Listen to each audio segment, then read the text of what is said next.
Hello बच्चों, let's see the question.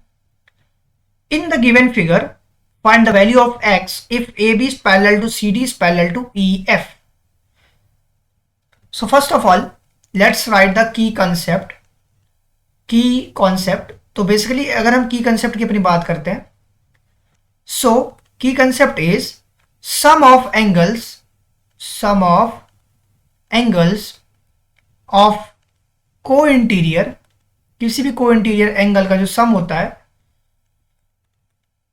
180 degree होता है. This is my first and the important point. This will be existed. Now if I talk about the second thing, if अगर कोई भी lines parallels होती है, just like यहां पे दिया गया A B, if A B is parallel to C D और वो ई एफ के भी पैरेलल है, तो इन दैट केस हम क्या लिखेंगे, इफ अगर ये पैरेलल है then alternate angles exist. Basically ये हमारा दो इंपॉर्टेंट की कंसेप्ट है. Because of this concept we can get to our point. Okay, so let's see what I will do now. हमें क्या करना है, ये अगर 140 है तो ये जो होगा बेसिकली ये इस लाइन से जो ये कनेक्ट हो रहा है, ये तो हमारा ये जो एंगल होगा ये बेसिकली एक को इंटीरियर एंगल सम बना रहा है.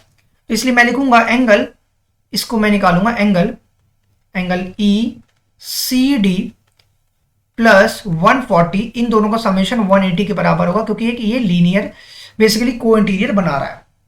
बिकॉज ऑफ द को interior angle E C D की जो वैल्यू होगी मेरी वो होगी 180 minus 140, that will become 40 degree. ये 40 डिग्री मेरी इसकी वैल्यू आ गई. अगर इसकी वैल्यू 40 डिग्री आ गई, आपको ये पता है कि अगर ये एक लाइन ऐसे बन रहा है, just like this is my line, अगर मैं इस लाइन की बात करूं बेसिकली, तो what I will get if I talk about this line, इस लाइन की अगर मैं देखूं तो ये लाइन अगर इसके पैरेलल है, तो अगर ये एंगल कुछ भी होगा, मान लेते हैं 60 होगा, तो ये भी पूरा 60 होगा. क्यों? Because of the alternate angle की वजह से. अगर दो लाइंस पैरेलल हैं तो वहां पे अल्टरनेट एंगल एग्जिस्ट करता है. तो ये जो पूरा एंगल की मैं बात कर रहा हूं, ये पूरा एंगल जो होगा ये पूरा 60 डिग्री हो जाएगा.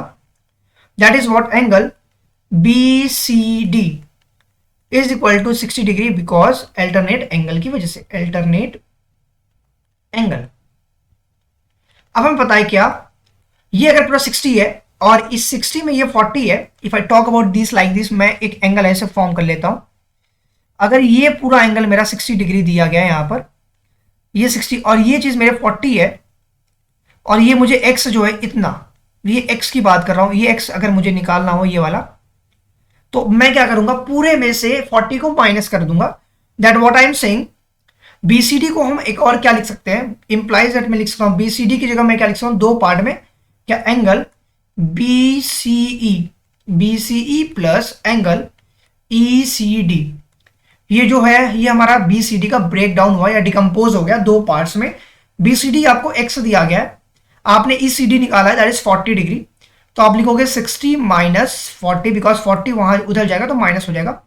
तो दिस विल बिकम एक्स की वैल्यू जो आएगी हमारी वो आएगी 20 डिग्री, जो कि हमें एक्स की वैल्यू कैलकुलेट करनी थी, और ये हमारा रिक्वायर्ड आंसर हो गया. I hope this is clear to you all. Thank you very much for watching this video.